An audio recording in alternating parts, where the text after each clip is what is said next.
तुमची भावना अतिशय योग्य आहे, कारण मी स्वतःला शून्य समजतो. मी जो कोणी काय आहे, मी जे काही करतो आहे ते एक तर माझ्या बाजूला बाळासाहेबांची खुर्ची आहे, पाठीकडे मा आणि साहेबांचं एक चांगलं पेंटिंग आहे, आणि अर्थातच जे मला बाळासाहेब म्हणजे माझे वडील नेहमी सांगायचे की उद्धव, आपण नेहमी शून्य आहोत. हे जे काही आहे हे आपल्या पूर्वजांचे आशीर्वाद आहेत. मी म्हणजे कोणीतरी आहे ही भावना ज्या दिवशी तुझ्या डोक्यात घुसेल त्या क्षणी तू खरोखर शून्य झाल्याशिवाय राहणार नाही. म्हणून हे माझं कर्तृत्व याच्यात शून्य आहे. जे काय आहे ती यांची पुण्य आणि त्यांचे आशीर्वाद आहे. नाहीतर हे स्वप्नव्रत सोडा, जे स्वप्नातही नव्हतं, किंबहुना अनेक जणांची स्वप्न बघत बघत बघत आयुष्य अशीच वाया जातात. ते मोठं भाग्य महाराष्ट्र राज्याचं मुख्यमंत्रीपद जे आज मी भूषवतो आहे हे केवळ आणि केवळ अशक्य होतं. पण उद्धवजी, म्हणजे अनेकांचं स्वप्न होतं, अनेकांची स्वप्न असतात, तुम्ही अनेकांची स्वप्न भंग करूनही या खुर्चीवर आहात. आज जेव्हा तुम्ही आलात त्यावेळेला असं काही संकट आपल्यासमोर वाढून ठेवले हे जगात कुणालाच माहिती नव्हतं. आता तुम्ही ते फेस करता आहात. आज नेमकी काय परिस्थिती आहे? पुनश्च हरिओमचा नारा तुम्ही दोन महिन्यापूर्वी दिला होता की आता लॉकडाऊनमधनं आपण बाहेर यायला पाहिजे आणि सगळं आपलं आयुष्य परत नव्यानं सुरू व्हायला पाहिजे हळूहळू. आज काय स्थिती आहे तुमच्या डोक्यामध्ये? तुम्हाला महाराष्ट्राची वाटचाल या दिशेनं जी चाललेली आहे, तुमच्या अपेक्षा बरहुकूम आहे, आपण कंट्रोल करण्यामध्ये तुम्हाला जसं अपेक्षित होतं तसं आपल्याला यश येतंय का? मुंबईमधली स्थिती आम्ही बघतोय, मुंबईमध्ये बऱ्यापैकी परिस्थिती नियंत्रणात आहे, पण आता ज्याचा फैलाव महाराष्ट्राच्या इतर भागामध्ये झालेला दिसतोय. आपण एकीकडं पुनश्च हरिओम असं म्हणतोय, पण दुसरीकडे असं दिसतंय की अनेक जिल्ह्यांमध्ये प्रशासन ठरवतंय आणि प्रशासन आपल्या मर्जीनं लॉकडाऊन करतंय आणि राज्य पातळीवर पुनश्च हरिओम पण स्थानिक पातळीवर लॉकडाऊन अशी काहीतरी स्थिती आहे. ही स्थिती आपण नेमकं याच्यातनं कधी बाहेर येऊ असा तुमचा होरा आहे? पहिली एक गोष्ट सांगतो आपल्याला की प्रशासन ठरवत नाहीये लॉकडाऊन. लॉकडाऊन कोरोना ठरवते, व्हायरस ठरवतोय. आणि एक गोष्ट मी मध्ये सामन्याच्या मुलाखतीत पण विस्ताराने बोललेलो आहे, माझ्या फेसबुक लाईव्हमध्ये सुद्धा मी बोलत असतो. हा जो काही व्हायरस आहे तो आत्तापर्यंत जगात कोणीही त्याच्यावरती काबू मिळवण्यात यशस्वी झालेलं नाही आहे. आपल्या हातामध्ये शस्त्र नाही असं समजा, कोणत्याही शस्त्राविना आपण ही लढाई लढतो आहोत. आणि त्याच्यामध्ये एकच महत्त्वाचा भाग जो आपण करू शकतो की ह्याचं जे संक्रमण आहे, जी एक लागण ज्याला म्हणतो, तिचा वेग हा मंदावून आपण ठेवू शकतो का, किंबहुना त्याचं क्षेत्रफळ जे आहे ते कमी ठेवता येऊ शकतं का? आणि ते जर करायचं असेल तर हा संसर्गजन्य रोग आहे हे तुम्हाला सर्वांना कल्पना आहे. आणि याचा अर्थ असा की संसर्ग टाळणं आणि त्याच्यासाठी आपण जी काही लोकांना सांगतो आहोत, जे काही सांगतो आहोत की बाहेर पडताना तोंडावरती मास्क पाहिजे, गर्दी टाळा, एकमेकापासून अंतर पाहिजे, सतत हात धुवा, ह्या सगळ्या गोष्टी ज्या आहेत त्या विस्ताराने मी वेळोवेळी सांगितलेल्या आहेत. आणि ज्या ठिकाणी हा प्रादुर्भाव वाढतोय असं वाटतं तिथे नाईलाजाने आपण काही ठिकाणी लॉकडाऊन हे करतो आहोत. आणि हे जगभर हेच चाललेलं आहे.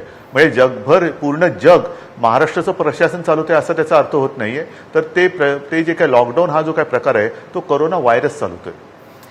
पण उद्धवजी, आपण असं बघतोय की आज म्हणजे महाराष्ट्रामध्ये अनेक जिल्ह्यांमध्ये लॉकडाऊन आलं. काही ठिकाणी असं दिसलं की लॉकडाऊन आलं तरीसुद्धा संख्या त्याच्यावर काही नियंत्रणामध्ये मिळवता आली, म्हणजे कंट्रोल करता आला असं नाही झालेलं. पुण्याचं उदाहरण असेल, ठाण्याचं उदाहरण असेल. सांगतो आपल्याला एक मिनिट सांगतो आपल्याला जरा हा थोडासा एक गैरसमज आहे. आपल्याला सर्वांना कल्पना आहे की संपूर्ण देशात जेव्हा केंद्र सरकारने लॉकडाऊन केला होता कडक, त्यावेळेला आणि त्याच्यानंतर सुद्धा आपण तो ठेवला होता. खरं तर आपण लॉकडाऊनच्या दिशेने देशात पहिल्यांदा पावलं टाकायला सुरुवात केली होती. आपण टप्प्याटप्प्याने लॉकडाऊन करत चाललो होतो, तसंच मी टप्प्याटप्प्याने लॉकडाऊन उठवत चाललेलो आहे.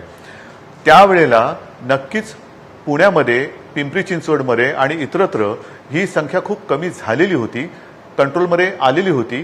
त्याच्यानंतर आपल्याला असं वाटलं थोडंसं आपण गाफील झालो. आपल्याला वाटलं की आपण यातनं मार्ग काढलेला आहे, आपण यातनं सुटलेलो आहोत. आणि त्याच्यानंतर सुरुवातीला जे काही एक झोन केले गेले होते, जिथे केसेस जास्त आहेत तो रेड झोन, जिथे कमी आहेत तो ऑरेंज झोन, आणि जिथे काही नाही तो ग्रीन झोन. आपण ते सगळं ओपन करून टाकलं आणि ते ओपन केल्यानंतर आणि त्या दरम्यान एक महत्त्वाचा जो एक प्रकार घडला तो योग्य अयोग्य ह्याच्यावरती मी काही भाष्य आता करू इच्छित नाही, परंतु स्थलांतर जे झालं मजुरांचं, ती फार मोठी एक वाहतूक झाली इथून तिथे तिथून तिथे. त्याच्यानंतर एक नाही म्हटलं तरी आपल्यामध्ये सुद्धा एक शैथिल्य आलं. आपण सुद्धा काही गोष्टी थोडंसं बेफिकिरीने करायला लागलो आणि त्याच्यानंतर ही संख्या वाढलेली आहे. आता ही संख्या वाढल्यानंतर आपण पुन्हा सर्व लॉकडाऊन करत नाही आहोत. आपण त्याच्यामध्ये कंटेनमेंट एरिया आहे, जिथे केसेस मिळत आहेत तो परिसर आहे, तो लॉकडाऊन करतो किंवा तिथे संचारबंदी किंबहुना संचार हा अत्यंत कठोरतेने थोडासा बंद करतो. उद्धवजी, याच्याबद्दल म्हणजे मला हा प्रश्न विचारायचाच आहे की जे मुंबईमध्ये आपण करू शकलो ते आपल्याला बाकी महत्त्वाच्या शहरांमध्ये आपल्याला का करता आलं नाही. पण त्याच्याबद्दल आज विरोधी पक्षनेते देवेंद्र फडणवीस जेव्हा या कार्यक्रमामध्ये आले होते त्यांनी असं म्हटलं, किंबहुना मी असं म्हणेन त्यांनी असा आरोप केला की या महापालिकांना ज्या प्रमाणामध्ये आर्थिक मदत व्हायला पाहिजे तशी ती होत नाही आहे. पुण्यामध्ये होत नाही आहे, छोट्या क दर्जाच्या ज्या महापालिका आहेत त्यांच्याकडेही होत नाही आहे. त्यांना आर्थिक फार मोठा प्रश्न आज भेडसावतो आहे. आपल्याला राज्य म्हणून पैसा कमी पडतोय का आत्ता? नाही, हे ठीक आहे, विरोधी पक्ष नेते आहेत, मोठी आसामी आहे, त्यांना कदाचित आता WHO वगैरे सुद्धा बोलवतील मार्गदर्शनासाठी, मला बोलवावं त्यांनी. असं कुठेही नाहीये. महापालिकांना कालच मी पुण्याला जाऊन आलो, इतरत्र सुद्धा अगदी MMR रिजनमध्ये सुद्धा मुंबईच्या आसपासचा जो परिसर आहे, कल्याण, डोंबिवली, ठाणे, नवी मुंबई, मीरा भाईंदर, वसई, पालघर आणि अगदी संभाजीनगर असेल, सोलापूर असेल, जळगाव असेल, जिथे जिथे हे करण्याची आवश्यकता आहे तिथे आपण ते करायला त्यांना मुभा दिलेली आहे आणि आर्थिक पाठबळ सुद्धा देतो आहोत. ते द्यायला आपण कुठेही कमी पडणार नाही. याच्याबद्दल खरं तर म्हणजे परत तोच प्रश्न मी परत थोड्या वेगळ्या पद्धतीने विचारतो. मुंबईमध्ये हा प्रश्न म्हणजे असं एक वेळ अशी होती की मुंबईच्याबद्दल सगळ्या देश चिंतित होता. नंतर मुंबईच्या बरोबर दिल्ली आलं आणि मुंबई आणि दिल्लीबद्दल लोक चिंतित होते. पण गेल्या काही दिवसांमध्ये असं दिसतंय की मुंबईच्याबद्दलचं खास करून खूप सकारात्मक असं चित्र निर्माण झालंय. आणि हे निर्माण झालं याच्या मागं तुम्ही मुंबईमध्ये अजूनही कौतुक करून नाही, एक सेकंद राजूजी, कृपा करून अजूनही कोणी कौतुक करू नका. ह्याचं कारण असं, जगभराचा जो अनुभव आहे, सुरुवातीला ती एक लाट येऊन गेल्यानंतर कालांतराने दुसरी लाट येते. दुसरी लाट ही जेव्हा आपण गाफील राहतो, जेव्हा आपल्यामध्ये शैथिल्य येतं आणि त्याच वेळेला ती दुसरी लाट येते. म्हणून मी मुंबईच नव्हे तर संपूर्ण राज्याच्या यंत्रणेला सांगितलेलं आहे की आपण जोपर्यंत आपल्या हाती काही वॅक्सिन येत नाही, औषध येत नाही आणि आपली आरोग्य सुविधा आपण या संकटाचा सामना करण्याच्या एका परिस्थितीत आणत नाही, तोपर्यंत कुठेही गाफील राहू नका. कोणी किती कौतुक केलं तरी स्वतःची पाठ आपणही थोपटून घेऊ नका आणि दुसऱ्याला सुद्धा ती थोपटून देऊ नका. गाफील राहू नका, हे माझं आजही सगळ्यांना आग्रही म्हणणं आहे. नाही, तुमचं कौतुक जेव्हा लोक करतायत तेव्हा ते पूर्ण कौतुक नाहीये. त्याच्यामध्ये पहिला भाग असा आहे की तुम्ही मुंबईमध्ये सवय नाहीये. नाही, पहिले म्हणजे कौतुक ऐकायची सवयच नाहीये मला. तुमचं उद्धवजी कौतुकातच तुम्ही तुमचं सगळं कौतुकच होण्यामध्ये गेले, इतका काळ गेलेला आहे. पण मुद्दा असा की मुंबईच्या बद्दल कौतुक होत असताना आयुष्यच कौतुक ऐकण्यात गेलेलं आहे माझं. नाही, पण त्याच्यातला दुसरा मुद्दा असा की जे मुंबईमध्ये झालं तर बाकी महाराष्ट्राच्या समोर मुंबईचं उदाहरण होतं. तुम्ही दुसऱ्या लाटेचा उल्लेख करताय, पण पहिल्या लाटेच्याच बद्दल जे आपले लोक महाराष्ट्रातले बाकीचे, मुंबई सोडून बाकीचे गाफील राहिले असं म्हणायचं का? कारण आज सुद्धा तिथं जी स्थिती आहे ती, मग प्रत्येक ज्या गोष्टी मुंबईला 3 महिन्यापूर्वी भेडसावत होत्या त्या गोष्टी आज राज्यामध्ये अनेक ठिकाणी भेडसावताना दिसत आहेत, आकडे वाढताना दिसत आहेत. बरोबर आहे, बरोबर आहे. ह्याचं कारण सांगतो. कारण हे सत्य आहे की हा जो व्हायरस आहे त्याची वाढ ही गुणाकाराने होते. मी मागे आपल्याला सांगितलेलं आहे, जिथे हा व्हायरस घुसतो तिथे तो गुणाकार करत पुढे पुढे जातोच. जिथे तो आधी पीकवर जातो तो परिसर आहे तो आधी या संकटातून बाहेर पडतो. जिथे तो उशिरा पोचतो तिथे तो परिसर हा उशिरा बाहेर पडतो. आणि म्हणून मुंबईमध्ये आता आपण अजूनही बाहेर पडले असं मानायला तयार नाही, कारण तसं मानणं हे पुढच्या धोक्याला किंवा पुढच्या लाटेला आमंत्रण ठरू शकतं. आपण गेले साधारणतः महिनाभर पीकवरती आहोत आणि स्टेबल झालं, म्हणजे कर्व आहे तो फ्लॅट झालेला आहे. अपेक्षेप्रमाणे साधारणतः पुढच्या 8 ते 10 दिवसामध्ये आपण जर का व्यवस्थित सगळे वागलो आणि एकमेकाला सांभाळून घेतलं, नीट बंधनं पाळली, तर माझा आत्मविश्वास आहे की मुंबईमधला हा कर्व खाली यायला लागेल. त्याचबरोबरीने दुसरा जो परिसर आहे, मग तो पुणे असेल, नाशिक आहे, इतर आहे, तिकडे ह्याच्यात वाढ होईल आणि त्याच्यानंतर पुन्हा हेच आपल्याला पाहायला मिळेल की तो कर्व फ्लॅट होईल आणि मग तो खाली जाईल. पण उद्धवजी आता 4.25 महिने पण झाले. आपल्या हातामध्ये तो किती वाढ कधी कुठे रोखायचं.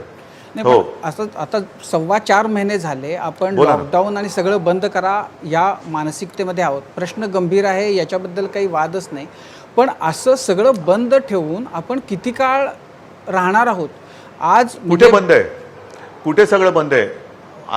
नाही ना, एक मिनिट. आता काय झालेलं आहे, तुमच्या प्रश्नामध्येच ह्याचं उत्तर आणि उत्तरामध्येच प्रश्न आहे.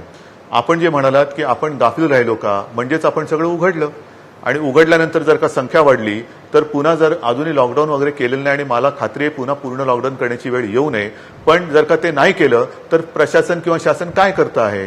तर नेमका एक कुठला तरी आपण प्रश्न मनाशी ठरवूया की आपल्याला प्रश्न कोणता विचारायचा आणि कोणत्या दिशेने जायचंय. नाही, माझा प्रश्न असा आहे की म्हणजे आपल्याला तुम्हाला असं वाटतं, म्हणजे आता तुमच्या बोलण्यातनं मला असं जाणवतंय की तुम्हाला असं वाटतं की कदाचित पुन्हा लॉकडाऊन लावण्याची वेळ येऊ शकते, अशी स्थिती आहे, अशी परिस्थिती येऊ शकते. लॉकडाऊननं नेमका फायदा होतो का, म्हणजे झालाय असं तुम्हाला दिसतंय का? नक्कीच आहे. कारण ह्याची वाढ आता जे इतरत्र आपण बघतोय, न्यूयॉर्क असेल, इटली असेल, काही ठिकाणी असेल, तिकडे हाहाकार उडाला. आज सुद्धा ऑस्ट्रेलियामध्ये त्यांनी काही परिसरामध्ये पुन्हा लॉकडाऊन नव्हे तर माझ्या माहितीप्रमाणे किंवा बातमीप्रमाणे तिकडे सैन्याला बोलवलं गेलं ऑस्ट्रेलियामध्ये. इतरत्र सुद्धा ज्यांनी सगळं ओपन केलं तिथे तुम्ही बघा काय झालेलं आहे. आणि म्हणून मला असं वाटतं की शेवटी ही साथ आहे. साथीमध्ये एक गोष्ट थोडी नाही म्हटलं तरी दिलासादायक नक्की आहे की याच्यामध्ये 80% लोक ही एसिम्प्टोमॅटिक, म्हणजे ज्यांना काही लक्षणं नाहीत अशी सर्वत्र आढळत आहेत. हे एक त्यातल्या त्यात दिलासादायक चित्र आहे. याचा अर्थ असा की प्रत्यक्ष हॉस्पिटलची ज्यांना आवश्यकता लागते ती टक्केवारी किंवा रुग्ण हे त्या तुलनेत कमी आहेत. आणि म्हणून मला असं वाटतं की आपल्याला काळजी घेण्याची गरज आहे. कारण ही जी टक्केवारी आहे 80% आणि गंभीर रुग्णांची, ती ठरवण्याचा अधिकार आपल्याला नाही आहे, तो तरुणा ठरवतो. पण उद्धवजी, एक दुसरी गोष्ट अशी बघायला आली की म्हणजे हा प्रश्न हाताळताना केंद्रीय पातळीवर काही गोष्टी होतात, काही निर्णय होतात, राज्य पातळीवर काही होतात आणि स्थानिक पातळीवर काही होतात. काही वेळेला असं होतं की केंद्रीय पातळीवर गोष्टी सांगितल्या जातात, राज्य सरकार त्या होऊ देत नाही. म्हणजे आता उदाहरणार्थ त्यामध्ये काही वेळेला सत्ताधारी पक्षामध्ये सुद्धा विसंवाद किंवा विसंगती असल्याचं दिसतं. आता उदाहरणार्थ विमानांच्या बद्दल 2 मतप्रवाह सरकारमध्येच राज्यातले होते. केंद्राने सांगितलं. एक मला सांगा. नाही, एक सेकंड. राजूजी, मी पहिलं थोडं तुम्हाला मार्चमध्ये नेतो. आपण इकडे हळूवार पावलं टाकत एक गोष्टी बंद करत चाललो होतो आवश्यकतेनुसार. एक दिवस अचानक देशामध्ये आज मध्यरात्रीपासून लॉकडाऊन जाहीर झाला आणि मग काय झालं होतं सगळं. त्याच्यानंतर मला पुन्हा जनतेसमोर यावं लागलं आणि सांगावं लागलं की असं नाहीये, आपण राज्यात जे करतोय ते तसंच राहील, ते जे काय चालू आहे ते चालूच राहील, जे बंद आहे ते बंद राहील. त्याच्यामुळे ह्या गोष्टी ह्या जिथल्या तिथल्या परिस्थितीनुरूप ह्या आपल्याला ठरवण्याची गरज असते आणि ते ठरवलं गेलं पाहिजे, या मताचा मी आहे. नाही, त्याच्यामध्ये एक मुद्दा असा की आता केंद्रीय पातळीवर काही गोष्टी आता म्हणजे अनलॉक करायच्या असं म्हटलं जातं. इथं महाराष्ट्रामध्येही तुम्ही सांगितलं की आता पुनश्चौर्यम करा आणि अनलॉक करायला सुरुवात करा. आज अशी स्थिती आहे की मुंबईमध्ये जर समजा एखाद्याला बिहारमधून यायचं असेल तर तो येऊ शकतो, पण कोल्हापुरातून यायचा असेल तर तो येऊ शकत नाही. म्हणजे एखाद्या कारखान्यामध्ये कामगार जर तिथला परराज्यातला असेल तर तो येऊ शकतो ट्रेनने. अशी आहे ना स्थिती. आज येत आहेत ना बाहेर राज्यातले मजूर येत आहेत परत, पण आपल्या राज्यातले येऊ शकत नाहीये. नाही, येत आहेत, ठीक आहे, असं नाहीये काही. ज्यांना यायचं असेल त्यांना तिकडे आपण परमिट किंवा हे देऊन, जिथे कोणत्याही कामगाराला जर यायचं असेल किंवा काम असेल तर त्याला अडवलेलं नाही, ते येऊ शकतात. मुळामध्ये आज देखील अनेक उद्योगधंदे हे परराज्यातील मजुरांअभावी पूर्ण क्षमतेने सुरू होऊ शकलेले नाहीत. ही वस्तुस्थिती आहे. त्याच्यामुळे आपण उगाच काहीतरी एखाद दुसरं उदाहरण इकडे तिकडे झालं असेल त्याच्यावरनं मोठं विधान करण्याची काय आवश्यकता नाही. पण उद्धवजी, म्हणजे राज्यांतर्गत वाहतूक जी आहे ती कधी सुरू होऊ शकते. अनेक जण असे अडकून पडलेत. नाही, अनेक जण अडकून वगैरे काही तसे पडलेत असं माझं मत नाहीये. कारण ज्यांना ज्यांना आवश्यकता आहे कामानुरूप, मी आता काल पुण्याला जाऊन आलो. मुंबई पुणा रस्ता व्यवस्थित त्याच्या जिथे ज्यांना गरज आहे ते आवश्यक, ते आपलं म्हणणं काय आहे, अनावश्यक घराबाहेर पडू नका आणि अनावश्यक प्रवास करू नका, गर्दी अजिबात होऊ देऊ नका. आणि म्हणून तुमच्या लक्षात आलं असेल, आपण आता मोठं गाडीमधनं सुद्धा जाताना 1+2 वगैरे अशी होती, ते आता 1+3 अलाव केलेलं आहे. फक्त तोंडावरती मास्क राखणं ठेवणं वगैरे ह्या गोष्टी आल्या. या शेवटी ज्या गोष्टी आहेत ह्या कोणाला गंमत वाटते म्हणून करत नाही होत आपण, जनतेच्या हितासाठी आणि त्यांच्या काळजीपायीच ह्या गोष्टी आपण करतो आहोत. त्याच्यामुळे उगाच काहीतरी आले देवाजीच्या मना तसं आले माझ्या मना असं नाही येते. आणि मला तर उलट ध्यानीमनी नसताना मुख्यमंत्रीपद मिळाल्यानंतर माझी स्वप्न किंबहुना जी काही चांगली कामं ज्याला सुरुवात केली होती ती बाजूला ठेवून सगळ्यांना कडिकुलपाचे कारखाने थोडीच मी काढू. नाही, पण उद्धवजी, याच्यामध्ये एक मुद्दा असा आहे की म्हणजे सगळ्या मुंबईकरांना खरं तर या प्रश्नाचं तुमच्याकडून उत्तर अपेक्षित आहे, ते वाट बघतायत की मुंबईची लोकल नेमकी कधी सुरू होईल. मुंबईची लोकल आज सुद्धा सुरू आहे. ती अत्यावश्यक सेवा देणाऱ्या कर्मचाऱ्यांसाठी, आणि त्याच्यामध्ये टप्प्याटप्प्याने आपण ह्या गोष्टी परवानगीसाठी, एक लक्षात घ्या की मुंबईची लोकलची वाहतूक आहे ती आपल्या हातामध्ये नाहीये, राज्य सरकारच्या हातात नाही, ती केंद्राच्या हातात आहे. त्याच्यामुळे तुम्हाला हे माहिती असेल, 1, 2, 4, 5 वेळा केंद्राला आपल्याला विनंती करावी लागली. आमचा अत्यावश्यक सेवेचा जो काही कर्मचारी वर्ग आहे, मग त्याच्यात आरोग्य सेवा असेल, महापालिका कर्मचारी असेल, सर्व यांना वाहतुकीसाठी आम्हाला लोकल गाड्या ज्या आहेत त्या सुरू करून द्या. आणि त्या करून दिल्यानंतर त्याच्यामध्ये आता आपण काही काही गोष्टी ज्या ॲड करतो आहोत, त्याच्यात केंद्राकडे तशी पत्र पाठवून आपण त्या सुरू करतो आहोत. आणि महत्त्वाचा मुद्दा असा की अजूनही ऑफिसेस पूर्ण सुरू करू देणं हे थोडंसं नाही म्हटलं तरी तिथल्या जागा आणि तिथल्या गर्दीवरती अवलंबून राहणार आहे. तर त्या गर्दी कशी टाळायची आणि एकमेकापासून कसं अंतर ठेवायचं, या थोड्या गोष्टी आपल्याला अंगवळणी पाडून घ्याव्या लागतील. जेव्हा हा प्रश्न निर्माण झाला, जेव्हा हे आपल्याला दिसायला लागलं की हे संकट आपल्यावर येऊ घातलेलं आहे, तेव्हा तुमच्या मनामध्ये जे आडाखे होते त्याच्यापेक्षा हे मोठं निघालं संकट? अजिबात नाही. ज्या वेळेला मला ह्याची कल्पना आली, साधारणतः मार्च महिन्याच्या सुरुवातीला आपल्या राज्यात पुण्याला आणि मुंबईला पहिले रुग्ण सापडले की जे कोरोना बाधित होते. एकूणच इतर देशांमध्ये परिस्थिती आपल्याही माध्यमातून आणि इतर प्रसार माध्यमाच्या माध्यमातून आपल्यासमोर येत होती. तेव्हा विधानसभेचं अधिवेशन सुरू होतं आणि त्या अधिवेशनामध्येच मला जे काय, म्हणजे त्या अधिवेशनात म्हणजे सभागृहात नाही, त्या वेळेला मला जे काय ब्रीफिंग करण्यात आलं, आम्ही मंत्री सर्व एकत्र बसलो आणि त्याच वेळेला आपण एक एक गोष्टी ज्या ज्या ठिकाणी ह्याचा संसर्ग होण्याची जास्तीत जास्त शक्यता आहे त्या गोष्टी थोड्या त्याच्यावरती आपण निर्बंध आणायला लागलो. आणि तेव्हाच मी म्हटलं होतं की आपल्याला युद्ध पातळीवरती हॉस्पिटल्स उभी करावी लागतील. पाहिजे असेल तर तुम्ही लष्कराकडनं तेव्हा त्यांचं जे काही एकूण पद्धत आहे की कसं उभं करायचं, काय काय वापरावं लागतं ह्याची माहिती घ्या. याचा अर्थ लष्कराला बोलवा असं नव्हतं, तर त्यांच्याकडनं युद्ध पातळीवरती ही हॉस्पिटल्स उभी करण्याची वेळ आली आणि ती येऊ शकते, तर त्याच्यासाठी तुम्ही माहिती घ्या, त्यांच्याकडे काय तंत्रज्ञान आहे त्याची माहिती घ्या. आणि त्यानुसार आपण लष्कराची मदत न घेता आपणच आपली ही फील्ड हॉस्पिटल मुंबईमध्ये तयार केली. आता मुंबईच्या परिसरात आजूबाजूच्या MMR रिजनमध्ये करतो आहोत, पुण्याला करतो आहोत, जिथे जिथे आवश्यकता आहे तिथे करतो आहोत. ही फील्ड हॉस्पिटल याचा अर्थ सगळीकडे मैदानातच उभारली गेली पाहिजे असं काही नाही. काही ठिकाणी मोकळ्या जागा जिकडे हॉल्स आहेत, सभागृह आहेत, तिथे सुद्धा आपण ते करतो आहोत. हे खरं तर मोठं एक काम मधल्या काळामध्ये झालं. म्हणजे BKC असेल, मुंबईमध्ये अनेक ठिकाणी झाली, बाकीच्या ठिकाणी त्या पद्धतीनं झाली नाहीत, म्हणजे अगदी पुणे ठाण्यामध्ये सुद्धा झाली नाही. पण हे होत असताना एक आरोप नाही, याच्यामध्ये राजूजी आणखीन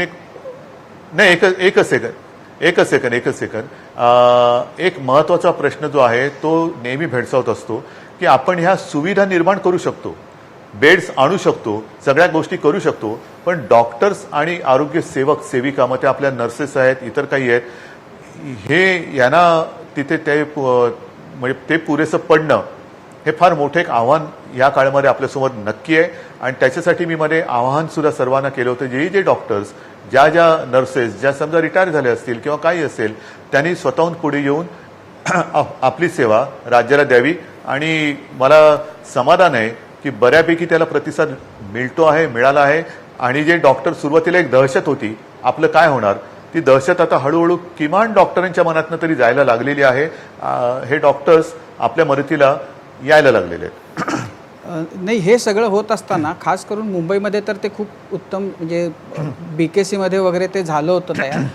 पण हे सगळं होत असताना सातत्यानं जो आरोप होत राहिला तो हा की ह्या सरकारचं सगळी सूत्र जी आहेत ती प्रशासनाच्या हातामध्ये गेलेली आहेत आणि प्रशासन सगळं चालवतंय आणि राजकीय नेतृत्वाला म्हणजे राजकीय नेतृत्वाला किंमत कमी राहिली आणि त्याच्यामुळं हा प्रश्न निर्माण, म्हणजे त्याच्यातनं काही प्रश्न निर्माण झाले. आणि आज देवेंद्र फडणवीस असं म्हणाले की उत्तम जर परिस्थिती हाताळायची असेल तर प्रशासनावर अंकुश असणारा नेतृत्व लागतं आणि आत्ता त्याचा अभाव दिसतोय.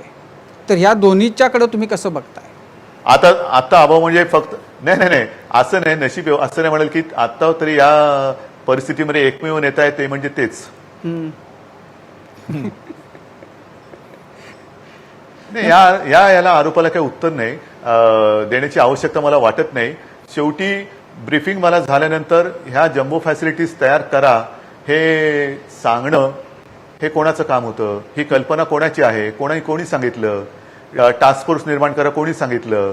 या ज्या काही गोष्टी आहेत त्या प्रशासनाकडनं अंमलबजावणी करून घेणं हे मला वाटतं देवेंद्रजींना कळत असेल, कारण ते मुख्यमंत्री होते. आपण निर्णय घ्यायचा असतो, अंमलबजावणी प्रशासनाने करायची असते. त्यामुळं प्रशासनाचा मला प्रशासनाचा अनुभव नसतानाही मी सांगतोय, म्हणजे प्रशासनाचा वर्चस्व आहे हे तुम्हाला अमान्य आहे? वर चष्मा माहित नाही, पण ह्याच्यामध्ये फिरताना मास्क बरोबर चष्मा घालण्याची गरज आहे आणि चष्मा हा नेहमी वरत असतो. असं कोणी असा अडकून चष्मा फिरत नाही. पण त्यातनं बघायचं काय आणि नंबर बरोबर आहे की नाही ज्याचं त्यांनी ठरवायचं. उद्धवजी, पण एक आरोप, म्हणजे तुमचं मगाशी मी तुमचं कौतुक होतं त्याच्याबद्दल एक मिनिट. चष्मा नाही एकच सेकंद. चष्मा घालायला हरकत नाही, फक्त डोळ्यावरती झापडं लावू नका. अच्छा, म्हणजे हे तुम्ही झापडं लावलेली आहेत असं तुम्हाला वाटतंय सध्या, त्याच्यामुळं हे असे तुमच्या कामाकडे दुर्लक्ष होतंय असं तुम्हाला वाटतंय? मी माझं जनरल एक माझं एक काय जनरल स्टेटमेंट आहे. पण उद्धवजी, एक ना, म्हणजे मगाशी मी ज्याने हे दिसत नसेल त्यांच्यासाठी तुमच्या होत असलेल्या कौतुकाच्या बद्दल मी मगाशी बोललो, पण दुसरीकडून तुमच्याबद्दल जे आरोप होता, तुमच्यावर जी टीका होती ती जी वेगवेगळ्या प्रकारची होती.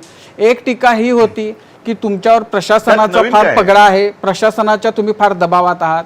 दुसरा आरोप तुमच्यावर किंवा टीका ही होती की तुम्ही शरद पवारांच्या दबावामध्ये आहात, त्यामुळे महाराष्ट्रामध्ये दोन मुख्यमंत्री आहेत. एक मुख्यमंत्री जे मातोश्रीमध्ये बसलेले आहेत आणि दुसरे मुख्यमंत्री आहेत जे महाराष्ट्रात फिरतायत. एक काम करा नाही एक काम करा, आधी पहिल्यांदी जी काही दबाव किती दबाव आहे त्याची एक यादी काढा, म्हणजे मग मी एकदम उत्तर देतो.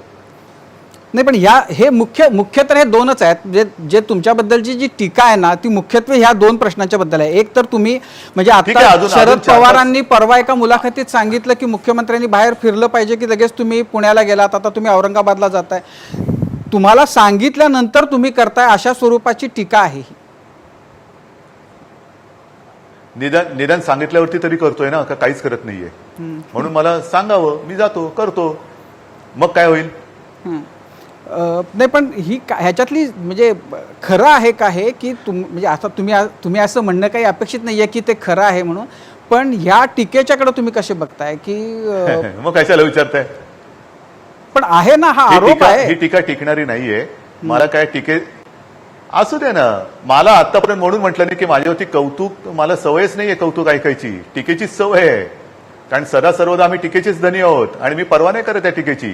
मी माझ्या मनाशी पक्का आहे, घट्ट आहे. मला काय करायचंय, जे मला वाटतं ते मी करतो. बाकी कोणाला आरोप करायचे बेलाशक करू दे, मी दुर्लक्ष करतो. म्हणजे याच दुर्लक्ष, म्हणजे आज त्याच्याच बद्दल बोलताना म्हणजे आरोप कोणावरती होत नाहीत, आरोप सगळ्यांवरती होतात. देवेंद्र फडणवीस आज असं म्हणाले की म्हणजे आज राज ठाकरेंनी असं सकाळी टीका केली होती. अहो, बोलणारे खूप लोक आहेत. बोलणारे खूप लोक आहेत. त्याच्यामध्ये नाही, एक त्याच्यामध्ये असं होतं की राज ठाकरे असं म्हणाले की यांच्यामध्ये इतके झगडे होतील की हे आपसामध्ये झगडून सरकार पडेल. त्याच्यावर बाळासाहेब थोरातांनी असं सांगितलं की आमचं हे एक कुटुंब आहे आणि एक कुटुंब असल्यासारखे आम्ही तिन्ही पक्ष आहोत आणि आम्ही एकत्र राहू. तर त्याच्यावर देवेंद्र फडणवीसांनी असं सांगितलं की कुटुंब वगैरे काही नाही आहे, हे लव्ह इन रिलेशनशिपमध्ये चाललेलं सरकार आहे. जशी जशी आमची भाजप बरोबर होतं तसं. त्यांना असं वाटत नाही, त्यांना असं वाटतं की तुमचा संसार होता चाललेला. मग झाला ना घटस्फोट. का झाला घटस्फोट? का झाला? मग कशाला आमच्या आताच्या नात्याची चिंता करताय? आमच्या नात्याची आता काय चिंता करताय? जेव्हा आम्ही तुमच्याबरोबर होतो, बाळासाहेब काय त्यांना म्हणायचे हे तुम्हाला माहिती आहे. तर त्याच्यामुळे ते आता त्या ज्या गोष्टी झाल्या त्या झाल्या, त्याच्याबद्दल बोललं तर भाग वेगळा. आता आम्ही काय करतो तुम्हाला काय करायचंय? पण म्हणजे आता मागे जी ती परवा मुलाखत तुम्ही दिली होती त्याच्यामध्ये तुम्ही असं म्हणाला होतात की सरकार पाडायचं तर पाडून दाखवा.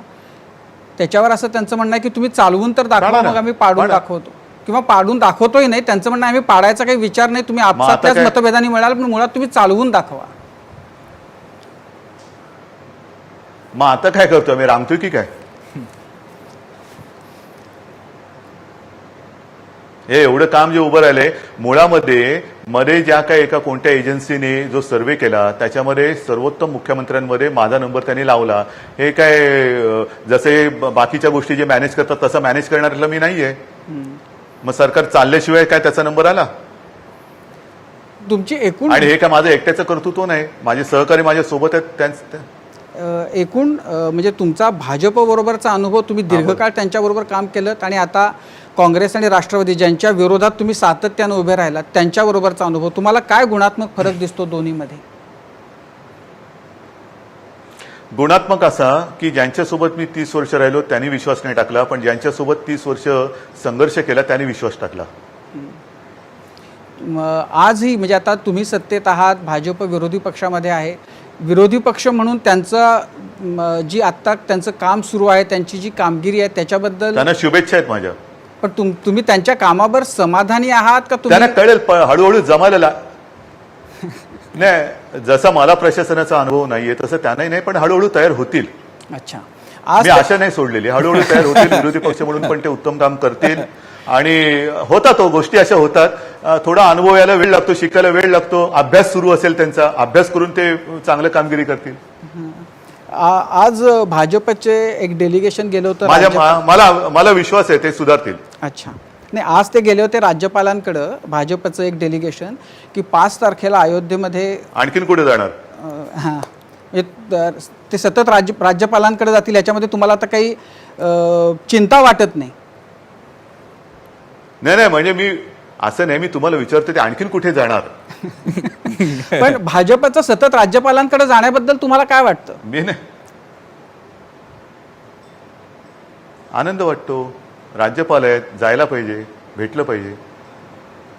म्हणजे त्याच्यातनं तुमच्या सरकारला, सत्तेला काही प्रश्न निर्माण होतील अशी मनामध्ये काही धाकधूक, अशी काही भीती वाटत नाही ना, किंवा अशी चिंता वाटत नाही ना?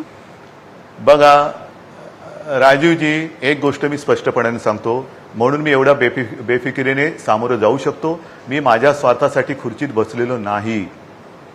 त्याच्यामुळे मला कसलीही पर्वा नाही, मला कसलीही चिंता नाही. आणि जोपर्यंत जनतेचा आणि माझ्या शिवसैनिकांचा विश्वास माझ्यावरती आहे, माझे जे नवीन सहकारी माझ्यासोबत आहेत, तोपर्यंत मला या गोष्टीची पर्वा नाही. माझं मन स्वच्छ आहे. काय करायचं हे माझ्या मनावर पक्का आहे. आणि म्हणून सत्ता नसताना सुद्धा आणि असताना सुद्धा जे काही करायचंय ते मी करत आलेलो आहे आणि तेच मी पुढे करेन. जिथं जिथं भाजपेतर पक्षांची सरकार होती, मग ते कर्नाटक असेल, आधी कर्नाटक झालं, मग मध्य प्रदेश झालं, आता राजस्थानमध्ये वेगळं राजकारण सुरू आहे, त्याच्यानंतर झारखंड आहे आणि त्यानंतर महाराष्ट्रामध्ये सुद्धा काहीतरी होईल असं बोललं जातं. याच्याबद्दल तुमची काय भावना आहे? याच्याकडे तुम्ही कसं बघताय? ह्याच्यामध्ये त्यांनीच खरं या प्रश्नाचं उत्तर दिलं पाहिजे. कारण आमच्या आघाडीला ते काय म्हणतात, जनमताचा अनादर करून झालेली आघाडी. मग ही सरकार जी काय त्यांनी पाडापाड करून आणली ती काय जनमताने त्यांना सांगितलं पाडा सरकार आणि बसवा सरकार तुमचं? आज उद्धवजी, भाजपचं जे डेलिगेशन राज्यपालांकडे गेलं होतं त्यांची अशी मागणी आहे की अरे दुसरं काहीतरी विचार ना. अयोध्येमध्ये 5 तारखेला जे भूमिपूजन आहे त्या दिवशी महाराष्ट्रातली मंदिरं जी आहेत ती हां. खुली ठेवा, असा विचार राज्य सरकार करू शकतं का? मी अत्यंत प्रामाणिकपणे सांगतो, जनतेची काळजी घ्यायला मी इकडे बसलेलो आहे आणि मला जे योग्य वाटतं तेच मी करतो, तेच मी करणार. जनतेच्या हिताचं जे जे काही असेल ते मी करेन. कोणाची एकाची काही मागणी असेल, उद्या ते सांगतील आम्ही अमुक करायला द्या, तमुक करायला द्या, तसं ते होणार नाही. जे आवश्यक असेल, जे होण्यासारखं असेल, कारण अजूनही संकट टळलेलं नाही. आपला पावसाळा सुरू झालेला आहे, त्याच्यात साथीचे रोग येऊ शकतात, त्याच्यात कोरोना आहे, त्याच्यानंतर उद्या गणपती उत्सव आहे, म्हणजे या महिन्याच्या अखेरीला बकरी ईद आहे, त्याच्यानंतर नारळी पौर्णिमा आहे, आधीच रामनवमी आपण करू शकलेली मोठी वारी, पंढरीची वारी, ती करू शकलेली नाही. तर ह्या गोष्टी ह्याच्याकडे कोणीही राजकारण करण्याचा भाग म्हणून बघू नये आणि याच्यावरनं अत्यंत हीन पातळीचं राजकारण त्यांनी करू नये. कारण राम मंदिर ह्या विषयावरती त्यांना खरं किती बोलण्याचा अधिकार आहे त्यांनीच त्यांना विचारून बघावं. ज्या वेळेला हे सगळं घडलं होतं तेव्हा हे सगळे गायब झाले होते, लापता होते आणि त्यावेळेला फक्त आणि फक्त शिवसेना प्रमुखांनीच गर्जना केली होती. दुसरी सगळी सामसूम होती. आता जसं लॉकडाऊनमध्ये चित्र आहे तसं यांच्या इकडे होतं. पण त्यामुळेच उद्धवजी जेव्हा 5 तारखेला भूमिपूजन होतंय, तुम्हाला असं वाटत नाही का की तोंडावरती मास्क न लावता गप्प बसले होते, तोंडावरती मास्क न लावता पट्टी लावून गप्प बसले होते तेव्हा. पण उद्धवजी मग त्या पार्श्वभूमीवर जेव्हा आता भूमिपूजन होतंय, त्याच्यामुळे मला तुम्हाला तो एक अधिकार मला आहे शिकू तिथं नये जाण्याचा, असं तुम्हाला वाटत नाही का? आणि तुम्हाला त्याच्यासाठी आमंत्रण नाही आलं त्याच्याबद्दल तुम्हाला काय म्हणायचंय तुम्हाला? शेवटी या भावनेचा आणि श्रद्धेचा विषय आहे आणि मी मुख्यमंत्री होण्याच्या आधी 2दा जाऊन आलो, मुख्यमंत्री झाल्यावरती सुद्धा झालो, उद्याही अनेकदा जाईन. त्याच्यामध्ये काय? पण तुम्हाला म्हणजे अपेक्षा होती की आपल्याला या भूमिपूजनाच्या कार्यक्रमाला बोलवतील अशी? खरं म्हणजे अपेक्षा ह्या तारखेला किंवा आता एवढ्यात ते भूमिपूजन होईल अशी सुद्धा काय सूत्राम मला माहिती नव्हती. मुहूर्त जाहीर झालेला आहे, ठीक आहे, काम सुरू झालं पाहिजे. कोण तिकडे किती लोक जमत आहेत, कोण जात आहे, ठीक आहे. आता तुम्ही तारीख ठरवले ना, करा. पण लवकरात लवकर जे आम्ही म्हणत होतो की कायदा करा, काही करा, पण राम मंदिर बनवा, आता सगळं मोकळं झालंय, आता तरी लवकरात लवकर करा. उद्धवजी, मी मध्यंतरी दिल्लीतल्या म्हणजे एक लेख वाचला होता. आता ती थिअरी त्यांनी मांडली होती. ती थिअरी होती का ते प्रत्यक्षात येणारं तुमचं काही योजना आहे मला माहिती नाही. त्याच्यामध्ये असं होतं की राम मंदिराचं सगळं श्रेय भाजपला जाऊ नये यासाठी एक स्ट्रॅटेजी बनते आणि त्याच्यामध्ये उद्धव ठाकरे आणि राहुल गांधी एकत्रितपणानं अयोध्येला जाणार. खरंच असं काही आहे का? हे कल्पनेचे खेळ आहेत? अहो एक मिनिट, सगळं श्रेय कोणाला जावं कोणाला जाऊ नये हे आता कोणी काय त्याचे स्क्रिप्ट लिहून काही होणार नाही. जे घडलंय ते पुरेसं बोलकं आहे आणि त्या बोलकेपणातून हे श्रेयसाठी कोणीच केलेलं नाहीये. एक शेवटी भावना आहे, श्रद्धा आहे. अगदीच सगळ्यांच्या मनामधला जो काय राम आहे तो हनुमानासारखं आपण दाखवू शकत नाही, परंतु आता स्क्रिप्ट लिहून आणि काय थिअरी ठरवून श्रेयवाद असं कोणी काही इकडचं तिकडचं इकडे नाही. लोकांना हे पुरेसं कळलेलं आहे. लोक उघड्या डोळ्याने बघत असतात सगळं आणि बघितलेलं आहे. म्हणजे या सरकारमध्ये अंतर्गत जे विरोध निर्माण होऊ शकतात त्यातला जसा हा एक मुद्दा आहे, तसा दुसरा जो मुद्दा आता दिसतोय ज्याची चर्चा होती आणि खास करून काँग्रेसमधले काही मुस्लिम आमदार ज्याच्याबद्दल बोलतायत, काही मंत्री बोलतायत, ते बकरी ईदच्या निमित्तानं सरकारनं घातलेल्या निर्बंधांबद्दल अनेकांची ही तक्रार आहे, हा आक्षेप आहे की त्यांना ज्यांना बळी द्यायचे आहेत त्यांना ते जे काही बकरे येणार होते ते महाराष्ट्रामध्ये येऊ दिले जात नाही. राजूजी, मी ह्या विषयावरती तुम्ही जे मला राम मंदिराबद्दल 5 तारखेचं भाजपचं सांगितलं त्याच्यात माझं उत्तर आले. म्हणजे आत्ता आपण ह्या सगळ्या गोष्टी बाजूला ठेवून जे आत्ता करणं अपेक्षित आहे निर्बंध आणि त्याच पद्धतीने केलं पाहिजे असं तुम्ही सांगता. म्हणजे कुणाच्याही धार्मिक कारणासाठी दबाव आणेल तर ते माझं म्हणणं हेच आहे, ऐकण्याची तुमची तयारी नाही असं तुम्ही सांगताय.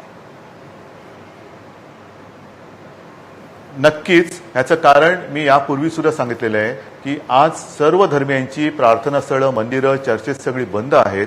मग देव आहे कुठे? तर तो देव आपल्या डॉक्टरांमध्ये, पोलिसांमध्ये जे कोणी सगळे आपल्या जीवाची पर्वा न करता आपली सेवा करतायत त्यांच्यामध्ये हा देव आहे. आणि म्हणून मला असं वाटतं की ह्या सगळ्या कर्मचारी असतील, आपले सगळे सोबती आहेत, त्यांच्यावरचा ताणतणाव हा अधिक वाढू न देणं, एवढं तरी करणं हे आपलं कर्तव्य आहे. उद्धवजी, खरं तर असं आहे की जेव्हा तुम्ही आज या कार्यक्रमामध्ये बोलायला आहात असं जेव्हा कळलं तेव्हा अनेकांनी वेगवेगळ्या प्रकारच्या अपेक्षा बोलून दाखवल्या. अनेकांच्या म्हणजे उद्योजक असतील, छोटे रस्त्यावर दैनंदिन काहीतरी उपजीविका ज्यांची छोट्या गोष्टी विकून ज्यांची पोटं भरली जातात अशांच्या असतील, अनेक प्रश्न आहेत. एंटरटेनमेंट इंडस्ट्रीचे म्हणून प्रश्न आहेत. महाराष्ट्र सरकारनं असा एक निर्णय घेतला होता की 65 वर्षाच्या पुढच्या कलाकारांनी काळजीपोटी घेतला होता की त्यांनी बाहेर पडू नये आणि कामं करू नयेत. त्याच्याबद्दल असा आक्षेप घेतला जातो की राजकारणी 65 वर्षाच्या पलीकडचे फिरले तर चालतात पण कलाकारांना आपण अटकाव करतोय. याच्यामध्ये काही बदल होण्याची शक्यता आहे का? सिरियसचं शूटिंग सुरू आहे पण सिनेमांचं शूटिंगला अजूनही परवानगी नाहीये, ते मिळण्याची शक्यता आहे का? ऐका मी मला परवा 60 वर्ष झाली आहेत आणि तुमच्या आरोपाप्रमाणे मी तर घरातच बसलेलो आहे. मी कुठे बाहेर फिरतोय? उद्धवजी, पण तुम्ही अजूनही 65ला नाही गेलात तर तुमच्याबद्दल ही टीका होऊ शकते की हे 65च्या आतले आहेत पण म्हणजे, आणि तर तुमच्यावर काही जण प्रेम करणारे हे म्हणतातच आहेत की तुम्ही मातोश्री सोडत नाही म्हणून. मातोश्री मी कधीच सोडणार नाही. का म्हणून सोडू? कधीच सोडणार नाही मातोश्री. पण तुम्हाला असं म्हणजे ही जी टीका आहे की तुम्ही बाहेर जात नाही, का नाही तुम्ही जात बाहेर? का तुम्ही फिरत नाही? का तुम्ही रस्त्यावर जात नाही? का तुम्ही महाराष्ट्राच्या वेगवेगळ्या भागामध्ये जात नाही? एक मिनिट. एका ठिकाणी जाणं म्हणजे तिथल्या ह्याच्यात मी तेवढ्या पुरतच जाणं. गेले महिना, 2 महिने, 3 महिने जर तुम्ही एक दिवस माझ्यासोबत इकडे येऊन बसाल तर तुमच्या लक्षात येईल की जे एका ठिकाणी जाऊन काम होत नाही ते एका खोलीत बसून मी व्हिडिओ कॉन्फरन्स, जसं आता तुम्ही माझ्यासमोर कुठे आहात, आपले प्रेक्षक आहेत ते आपल्या समोर कुठे आहेत, पण आपण त्यांच्या समोर आहोत. मग हे जे तंत्रज्ञान आहे, या तंत्रज्ञानाने जे तुम्हाला अपेक्षित आहे ते काम जर मी करू शकत असेल तर उगाच मी दिसावं म्हणून मी नुसतं फिरत बसू काम न करता. म्हणून मी मागे म्हटलं होतं की न फिरता काम करणं आणि काम न करता फिरणं तुम्हाला काय चालेल? नुसतं फिरतोय पण केलं काहीच नाही, नुसतंच गेला आणि आला. पण आज जर मी माझ्या घरातून असेल, माझ्या मंत्रालयातून असेल, माझ्या वरच्या त्या बंगल्यातून असेल किंवा सह्याद्रीतून असेल किंवा आता तर तुम्ही तुमच्या फोनवरनं कुठेही असेल, गाडीतून सुद्धा असेल, गडचिरोलीतल्या कलेक्टरशी बोलू शकता, कोल्हापूरच्या कलेक्टरशी बोलू शकता, मध्ये तुम्हाला रत्नागिरी आहे, सगळ्यांशी जर का एका वेळेला व्हिडिओ कॉन्फरन्स, जिथे एका वेळेला 1-2 भेटणार, तिथे सगळ्या राज्यातले पोलीस अधिकारी असतील, जिल्हाधिकारी असतील, महापालिका आयुक्त असतील, सगळे जर का तुमच्या सोबत तुमच्या कॉन्फरन्समध्ये असतील तर हे काम अधिक महत्वाचं एवढं प्रभावीपणे तुम्ही करू शकता का एका जिल्ह्यात जाऊन नुसतं इकडे असं आहे का, अरे बापरे तिकडे तसं आहे का. म्हणजे काम न करता फिरणं आणि न फिरता काम करणं, शेवटी आज काम करणं याला महत्व आहे आणि मी नक्की सांगेन आमच्या सरकारने ते करून दाखवलेलं आहे. पण हे जे काम करणं महत्वाचं आहे ते 65 वर्षांच्या पुढची अट जाणार आहे का नाही जाणार आहे? सिनेमाचं शूटिंग सुरू होणार आहे का नाही होणार आहे? हा सांगतो तुम्हाला. नाही होणार. आपण पहिले जे बोललात तेच खरं महत्वाचं आहे की यांच्या काळजीपोटी आपण ही त्यांना अट घातली होती. ह्याचं कारण असं, जे आपल्या निदर्शनास आलेलं आहे ते अनेकदा सांगितलेलं आहे आणि हे जागतिक सत्य आहे. 55 म्हणजे आपल्याकडे तर 65 नाही, साधारणतः 55च्या पुढे ज्याला कोमॉर्बिडिटी म्हणतो, म्हणजे डायबिटीज असतील, किडनीचे विकार असतील, हृदयाचे काही विकार असतील, असे विकार किंवा आजार असलेले नागरिक हे संख्येने जास्त आहेत आणि त्यांना जर का कोरोना झाला तर त्यांच्यावरती दुष्परिणाम हा अधिक गंभीर होऊ शकतो. आणि केवळ या काळजीपायीच यांना विनंती करण्यात आली होती की तुम्ही 65 वर्षाचे असाल तर कृपा करून बाहेर पडू नका. जर का आता जर हे कोरोनासोबतचं जगणं आपल्या अंगवळणी पडलं असेल आणि एकमेकात अंतर ठेवून हे काम होऊ शकत असेल तर हळुवारपणाने सर्व गोष्टी आपण उघडतो. तसंच यांना सुद्धा आता आपण चित्रीकरणाला आणि कधी परवानगी दिली, मला वाटतं मे एंड किंवा जूनमध्ये दिलेली आहे. त्यांची जी काही कामं अडली होती, मग तुमच्या दूरदर्शन मालिका असतील किंवा चित्रपटांचे राहिलेले शूटिंग असतील, काही जणांचे पोस्ट प्रोडक्शन जे म्हणजे सगळं शूटिंग वगैरे झाल्यानंतरचं जे डबिंग वगैरे असतं त्यांना सुद्धा आपण तेव्हाच परवानगी दिली. या एंटरटेनमेंट इंडस्ट्रीच्याच निमित्तानं आता खूप मोठा म्हणजे जो नॅशनल इश्यू झाला आहे तो सुशांत सिंग राजपूतच्या आत्महत्येच्या बद्दलचा आहे. आणि आता बिहारमध्ये इलेक्शन येऊ घातले आहेत आणि त्या पार्श्वभूमीवर तिथला इलेक्शनचा मुद्दाच हा होतो की काय अशी परिस्थिती आहे. तिथून सातत्यानं ही मागणी होते की महाराष्ट्राचं सरकार, महाराष्ट्राचं पोलीस, तिथले नितीश कुमारांनी मागणी केली आहे. अनेक वेगवेगळ्या तर ते अशी मागणी करतायत की या प्रकरणामध्ये सरकार काहीतरी लपवू पाहतंय, इथं पोलीस काहीतरी लपवू पाहतायत, इथं सीबीआय चौकशी होण्याची गरज आहे आणि महाराष्ट्राचं सरकार ते का होऊ देत नाही. हा जो कोणी आरोप करतोय त्यांची मी निंदा करतो. कारण आज महाराष्ट्र पोलीस हे कोरोनाला बळी पडतायत, दिवस रात्र अहोरात्र मेहनत करतायत आणि अशा कोरोना योद्ध्यावरती मग उगाच तुम्ही थाळ्या पिटायच्या कोरोना योद्ध्याला सलाम म्हणून, आणि पोलीस मरतायत त्यांचं बलिदान तुम्ही नगण्य ठरवताय. हा कोरोना योद्ध्यावरती आणि पोलिसांवरती हा गंभीर आरोप आहे आणि हा आरोप करणाऱ्यांची मी निंदा करतो. तुम्हाला याच्यामध्ये आणि आजही तुम्हाला सांगतो की ज्यांच्याकडे काही माहिती असेल, एक मिनिट, ज्यांच्याकडे कोणाहीकडे ह्याच्याबद्दल सुशांत सिंग राजपूत बद्दल, आत्महत्येबद्दल ज्यांच्या कोणाकडे काही माहिती असतील किंवा ठोस पुरावे असतील, जर कोणी याच्यात गुन्हेगार असेल त्याला तुरुंगात टाकल्याशिवाय राहणार नाही, त्याला फासावर लटकवल्याशिवाय राहणार नाही. पण केवळ आणि केवळ राजकारणासाठी जर का तुम्ही आरोप करणार असाल तर हा नीचपणा आहे. पण तुम्हालाही असं वाटतंय की हे इलेक्शनसाठी हे होतंय असं नाही. आणि कृपा करून आता याच्यामध्ये जे सगळं चांगलं चाललेलं आहे त्याच्यात पुन्हा बिहार आणि महाराष्ट्राचं वेगळं वेगळं करू नका. हे आरोप करणाऱ्यांना मी सांगू इच्छितो. मग इथले असतील त्यांना सुद्धा मी सांगतोय. तुमचं मत आहे की महाराष्ट्राचं पोलीस हे सगळं हाताळण्यासाठी सक्षम, खंबीर आहेत आणि त्यामुळं कोणत्याही परिस्थितीत सीबीआयकडे हे प्रकरण दिलं जाणार नाही. नक्कीच आहे. नाही मग सगळे पोलीस दल रद्द करा. बाकीची सुद्धा जे काही इकडे तिकडे काय गुन्हे झाले ते पोलीस दल ती काय सक्षम आहेत मुंबई पोलीस दला किंवा महाराष्ट्र पोलीस दलापेक्षा. आणि पुन्हा सांगतो, हे पोलीस अक्षरशः कोणत्या ताणतणावाखाली आहेत हे आरोप करणाऱ्यांना कळत नाहीये. त्यांना आज काही लोकांना पोलिसांना लागण होते, कोरोनाची लागण होते, तरी सुद्धा स्वतःच्या जीवाची पर्वा न करता, कुटुंबियांची पर्वा न करता ते आपली सेवा करतायत, आपलं रक्षण करतायत. ह्याच्यामध्ये काही पोलीस तर मृत्युमुखी पडले. हा त्यांचा अपमान आहे. उद्धवजी, खरं तर तुम्ही भरपूर वेळ दिलात, पण मी एक 2-3 शेवटचे प्रश्न. आणि निदान मगाशी मी ऐकत होतो राज्याच्या माजी मुख्यमंत्र्यांनी तरी स्वतःच्या पोलिसांबद्दल उद्या पुन्हा मुख्यमंत्री पदाची स्वप्न तुम्हाला पडत असतील, पडू देत. स्वप्न पाहायला काही हरकत नाही. स्वप्नरंजन गुटी काही मिळतात बाजारामध्ये. पण निदान ह्याच पोलिसांच्या आधारावरती तुम्ही 5 वर्ष राज्य केलेलं होतं हे लक्षात ठेवायला पाहिजे. नाही, त्यांची अशी मागणी होती की या प्रकरणामध्ये ईडीनं लक्ष घालावं, याच्यातले मनी ट्रेल जे आहेत ते बघावं, आणि त्यांनी मागणी केल्यानंतर गुन्हे दाखल झाले सुद्धा. नाही, तुम्ही इंटरपोल आणा ना, मला काही हरकत नाही. नाही, इंटरपोल आणा. आणखीन ट्रम्पची तुम्ही केमशो ट्रम्प मधले त्यांना सांगा की बाबा पोलीस पाठव तुझे, मला काही लपवायचं नाहीये. पण माझं मुंबईचं पोलीस दल आणि महाराष्ट्राचं पोलीस दल हे निकम्म नाहीये, हे मी आत्मविश्वासाने ठामपणे सांगतो. आणि ज्यांचा या पोलिसांवरती विश्वास नाही त्यांना इथे या पोलिसांवरती आरोप करण्याचा काडीचा अधिकार नाही. याच्यामुळं पोलीस दलाच्या मनोधैर्यावर परिणाम होतो असं म्हणायचंय तुम्हाला? नक्कीच होतो. तुम्ही गेली 5 वर्ष सत्ता भोगलीत, काय केलं पोलीस दलासाठी? किती सक्षम केलं पोलीस दल? घरं दिलीत त्यांना. त्यांची कुटुंबीय ही 2-3 वेळा माझ्याकडे येऊन गेली. त्यांच्या सगळ्या घरच्या महिला माझ्याकडे आल्या होत्या. काय मागण्या तुम्ही मान्य केल्यात? कोणत्या तोंडाने तुम्ही त्यांच्यावरती आरोप करताय? उद्धवजी, या सगळ्या म्हणजे आता आपण बोलतो आज पोलिसांसाठी घरं, म्हणजे माझ्या वाढदिवसाच्या दिवशी पोलिसांसाठी घरं देण्याची योजना आम्ही जाहीर केलेली आहे आणि आता ते पोलीस दल सक्षम करण्याचं सुद्धा काम आम्ही हाती घेतलेलं आहे. या सगळ्यामध्ये म्हणजे आता तुम्ही राज्य बघताय, केंद्र आणि राज्य यांच्यामध्ये नाही, याच्यामध्ये केवळ आणि केवळ नाही. एक मिनिट राजूजी, मी सुशांत सिंगच्या प्रेमींना सुद्धा सांगतोय, सगळे जे काही त्याचे चाहते आहेत त्यांना सुद्धा सांगतोय की तुम्ही एक विश्वास ठेवा.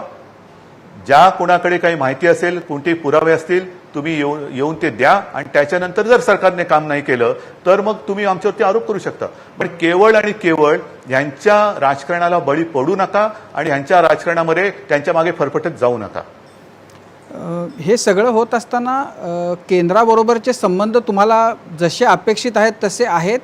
का तुम्हाला काही म्हणजे अडचणी येत आहेत, काही प्रश्न त्याच्यातनं निर्माण होत आहेत? नाही नाही, पंतप्रधानांसोबत आणि अगदी गृहमंत्र्यांसोबत सुद्धा माझे संबंध चांगले आहेत.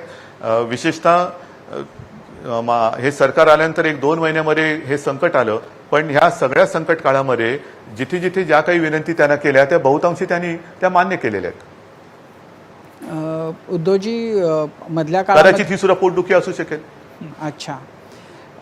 मधल्या काळामध्ये ठाकरे पवार पॅटर्न नवीन एक निर्माण होतोय, निर्माण होणार आहे वगैरे अशा स्वरूपाच्या चर्चा होत्या. काय त्याचं वास्तव आहे? असं काही झालं ना?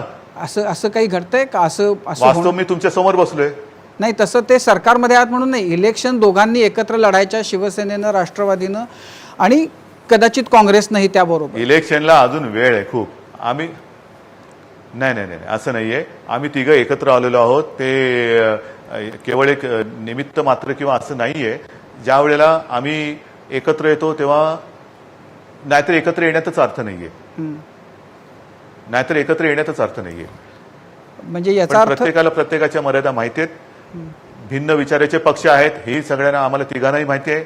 पण शेवटी आपण किमान समान कार्यक्रम असं जो म्हणतो तो आहे आणि त्या माध्यमातून आम्ही एकत्र आलो.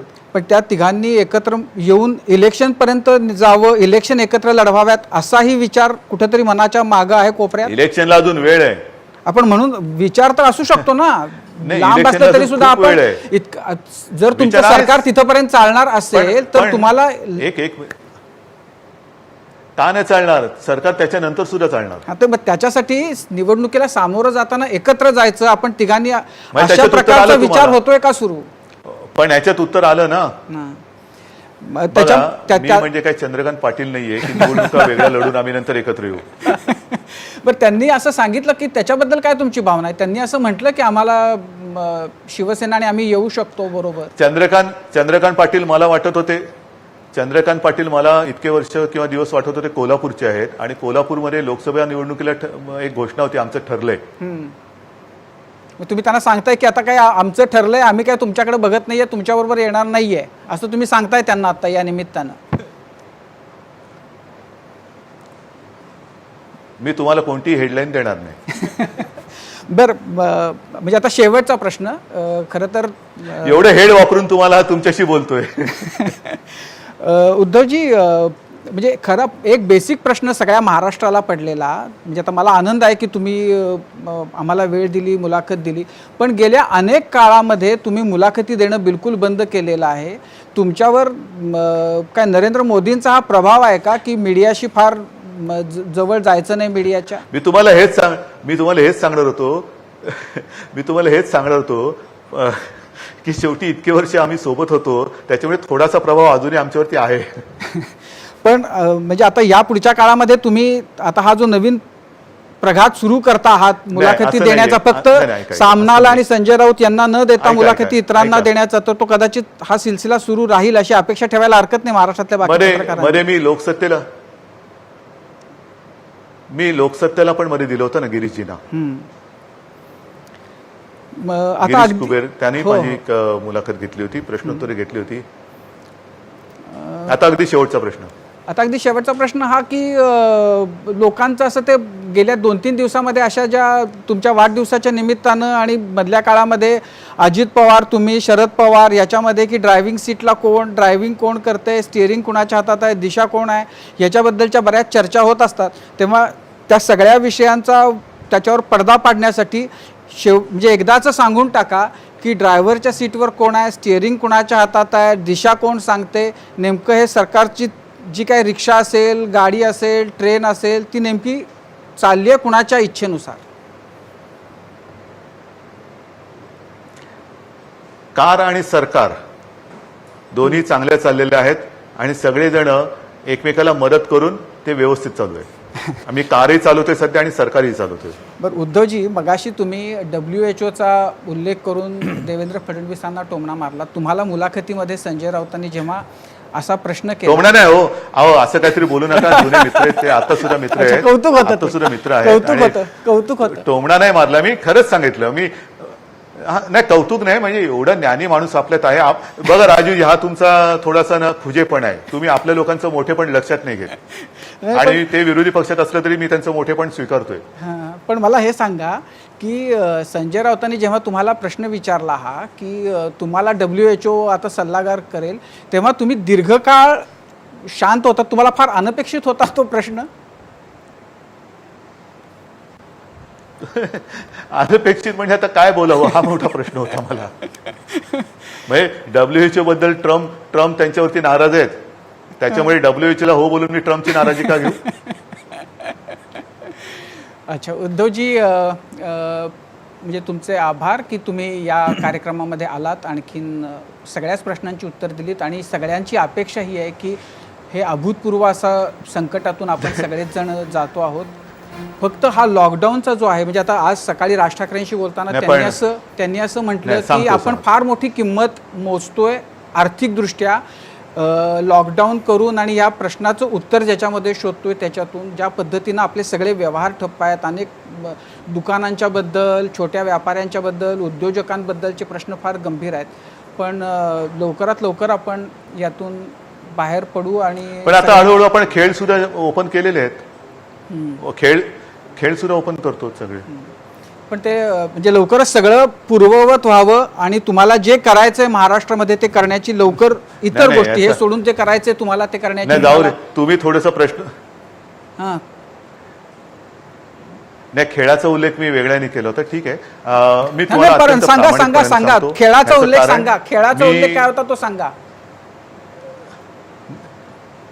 नाही जाऊ दे आता, तुम्ही ते तुमचं नाही का, अत्यंत प्रामाणिकपणाने सांगतो, कारण मला कल्पना आहे की आपल्या माध्यमातून आज संपूर्ण महाराष्ट्र ही आपली मुलाखत किंवा आपला संवाद बघत आहे, पाहते आहे. त्या सगळ्यांसमोर लॉकडाऊनचा नाही, त्यांच्या आयुष्याचा प्रश्न आहे आणि आयुष्याचा प्रश्न हा फार बिकट आहे, मला कल्पना आहे. परंतु जे काय सर्वत्र आपण पाहतो आहोत, हे जे वर्ष आहे 2020 हे आता अर्ध तर निघून गेलेलं आहे. हे वर्ष मी यापूर्वी सांगितलेलं आहे की असं समजा की नाईलाज आहे आपल्या की हे डिलीट केले आपण, कारण इथे मोठा जगण्याचा प्रश्न निर्माण झालेला आहे. त्याच्यावरती मात करताना आपण बऱ्याच गोष्टी आज मुंबईमध्ये हळूवारपणे ओपन करतो आहोत, ग्रामीण भागात पण करतो आहोत. उद्योगधंदे सुद्धा जिथे ग्रीन झोन, ऑरेंज झोन होते तिथे आपण यापूर्वीच उघडायला परवानगी दिलेली आहे. बरेचसे उद्योगधंदे हे उघडले सुद्धा गेले. काही ठिकाणी कारखान्यांमध्ये असेल किंवा कंपन्यांमध्ये असेल ही साथ घुसली आणि पुन्हा तिथे थोडीशी नाही म्हटलं तरी एक पळापळ होते, थोडंसं निर्बंध आणावे लागतात. आणि म्हणून मला असं वाटतं की या साथीच्या रोगाकडे गांभीर्याने पाहण्याची आवश्यकता आहे. ह्याच्यात शिथिलपणा, गाफीलपणा, बेपर्वाई जर का आली तर हा विषाणू आपला घात केल्याशिवाय राहणार नाही. हा संपूर्ण जगाला ग्रासून टाकलेला विषाणू आहे. संपूर्ण जग ह्याच्यामध्ये अत्यंत त्रस्त झालेलं आहे. कोणासमोरही आज, कोणाकडेही आज उदाहरण असं मी देऊ शकत नाही की उत्तर आहे. आणि त्याच्यासाठी मी पुन्हा हात जोडून सगळ्यांना सांगतोय की कोणालाही आनंद होतोय आपल्याला घरात डांबून ठेवायला, आपली रोजीरोटी त्याच्यावरती काही बंधन आणायला मला अजिबात आनंद होत नाहीये. केवळ आणि केवळ आपल्या काळजीपायीच ह्या काही गोष्टी आम्हाला आमच्या मनाविरुद्ध कराव्या लागत आहेत. मग त्याच्यामध्ये धार्मिक सणवार असतील, इतर काही उत्सव असतील किंवा ही रोजीरोटीची काही गोष्ट आहे, तर त्याच्यात कृपा करून जसं तुम्ही आजपर्यंत आम्हाला सहकार्य केलं आणि आमच्यावरती विश्वास ठेवला तोच ठेवा, हीच मी तुम्हाला मनापासून विनंती करतो. उद्धवजी, आता तुम्ही बोलताना डिलीट करण्याचा जो उल्लेख केला त्याच्यामुळे खरं तर मी प्रश्न संपवले होते, पण मला एक मुद्दा, हे वर्ष नाही, मला त्याच्यातला प्रश्न असा होता की हजारो लाखो पालक, विद्यार्थी यांच्यापुढे आज मोठा प्रश्न आहे की शाळा कधी सुरू होणार की नाही. विद्यार्थी, शाळा सुरू झाल्या तरी पालकांनी विद्यार्थी म्हणजे ते पाठवतील का, त्यांच्या मनामधली धास्ती ते काढून आपल्या छोट्या मुलांना शाळेपर्यंत जाऊ देतील का, शाळा कशा भरवायच्या. आपण सामूहिकरित्या असा निर्णय घेऊ शकत नाही का की एक वर्ष, हे वर्ष आपण पूर्ण शैक्षणिक वर्ष हे संपवून टाकू, बाद करू आणि आपण नव्यानं म्हणजे पुढच्या जूनमध्येच नवीन शिक्षणाचं वर्ष सुरू करू, अशा प्रकारचा विचार आपण करू शकतो का? कधी शाळा सुरू होतील अदरवाईज आता माहिती नाही. माझं मत हेच आहे. आता तुम्ही जे बोललात आणि मी मनापासून आपल्याला धन्यवाद का देतो राजूजी, की ह्या संकटाकडे जे मी सातत्याने सांगतोय की गांभीर्याने पाहायची गरज आहे. इथे कोणतेही सवंग लोकप्रियता, कारण ही सवंग लोकप्रियता ही टिकणारी नाहीये. ह्याच्यामध्ये कुटुंबच्या कुटुंब त्याला बळी पडतात, म्हणजे प्रादुर्भाव होतोय, त्यांना ती लागण होते, ह्याच्यामध्ये काही मृत्यू होत आहेत. तर अशा वेळेला जर का एखादी गोष्ट सरकारने केली तर त्याला केवळ विरोधी काहीतरी स्टेटमेंट केलं म्हणजे आपण काहीतरी तज्ज्ञ झालो असं कोणी न समजता आपण सगळ्यांनी एकत्र मिळून, ही जनता आपल्या सगळ्यांची जबाबदारी आहे, जनतेची काळजी घेणं ही आपल्या सगळ्यांची जबाबदारी आहे. त्या काळजीपायी आपण सर्वांनी एकत्र येऊन काही निर्णय घेतले तर त्याचं मी स्वागत करेन. पण अशा प्रकारचा विचार होऊ शकतो असं तुम्ही म्हणताय, म्हणजे की शैक्षणिक वर्षाबद्दल असं काही निर्णय होऊ शकतो ना, जरूर होऊ शकतो. मी सांगतो आपल्याला, कोरोनाकडे आपण थोडंसं भीतीच्या नजरेने बघतो किंबहुना निगेटिव्ह नजरेने बघतो. त्याच्यात थोडंसं मी चांगलं काय ते शोधायचा जर का प्रयत्न केला तर मला असं वाटतं की कोरोनाने आपल्याला काही चांगल्या गोष्टी जरूर शिकवल्या. त्या म्हणजे स्वतःची काळजी कशी घ्यायची, घराकडे कसं पाहावं, कुटुंबियांसोबत राहायचं, किंबहुना कल करे वो आज कर. म्हणजे काय की आपण ज्याला भविष्यातल्या गोष्टी बोलत होतो की उद्या कदाचित शाळा अशा असू शकतील, तर ती उद्याची गोष्ट त्यांनी आजच करायला लावलेली आहे. आज आपण काही ठिकाणी आपले प्रयोग सुरू आहेत. ऑनलाईन शिक्षण, जिथे जिथे गरज असेल तिथे ऑनलाईन शिक्षण देण्याची आवश्यकता आहे. परंतु हे भविष्यातली गोष्ट आपण मानत असल्यामुळे होतो, ह्याच्यामुळे अनेक ठिकाणी आपलं नेटवर्क ग्रामीण भागात नाहीये आणि अशा ठिकाणी शाळा सुरू करणं हे थोडंसं धोकादायक होऊ शकतं. जोपर्यंत तिथे ह्याचा प्रादुर्भाव होत नाही तोपर्यंत हे चालेल, पण प्रादुर्भाव झाला तर पुन्हा शाळा बंद. आणि त्याच्यासाठी आपल्याला निश्चित स्वरूपात अशी काही दिशा धरावी लागेल, ठरवावी लागेल की जिथे आपल्याला प्रवास न करता, म्हणजे ऑफिसेस सुद्धा, आता काही ऑफिसेस पहिल्या दिवसापासून वर्क फ्रॉम होम सुरू आहेत. जसं आता मी तुमच्याशी घरात बसूनच तुमच्याशी बोलतोय, तुम्ही स्टुडिओमध्ये आहे, मी माझ्या घरी आहे आणि लाखो आपले दर्शक हे त्यांच्या त्यांच्या घरात बसून आपल्याला दोघांचा संवाद पाहतात आणि ऐकतायत. जर हे जे तंत्रज्ञान आहे त्या माध्यमातून आपल्याला आता पुढे जायची आवश्यकता आहे की जेणेकरून धोका सुद्धा कमी होईल, अनावश्यक फिरणं किंवा गर्दी आहे ती सुद्धा टळेल, आपलं काम सुद्धा कुठे अडणार नाही, काम सुद्धा होईल आणि आपण पुढे सुद्धा जाऊ. म्हणजे लॉकडाऊनमध्ये सगळ्यात शेवटी जर काय उघडलं जाईल तर ते शाळा, शिक्षण संस्था असं आपण मानायला हरकत नाही. सगळ्यात शेवटी सगळं नीट झालं की मग शाळा उघडते असं नाहीये. शेवटी पालकांची सुद्धा मोठी चिंता त्यांच्या पाल्या मुलांबद्दल असणं स्वाभाविक आहे आणि त्यातले सुद्धा बरेचसे पालक जेव्हा शाळा सुरू करणार म्हटल्यानंतर मला देखील अनेक मेल आले, मेसेजेस आले, आमच्या सहकारी मंत्र्यांकडे सुद्धा अनेक जणांनी तसे केले की बघा बाबा कसं आम्ही पाठवणार मुलांना, आणि ही चिंता आहे ती रास्त आहे. उद्धवजी, धन्यवाद. तुम्ही खूप वेळ दिलात आणि सगळ्याच प्रश्नांची उत्तरं दिलीत त्याबद्दल. आणि या संकटातून लवकरात लवकर आपण सगळेच जण बाहेर पडू अशी प्रार्थना करून मी संपवतो ही आपला चर्चा. Thank you very much. धन्यवाद राजूजी, सगळ्यांना धन्यवाद देतो. जय हिंद, जय महाराष्ट्र.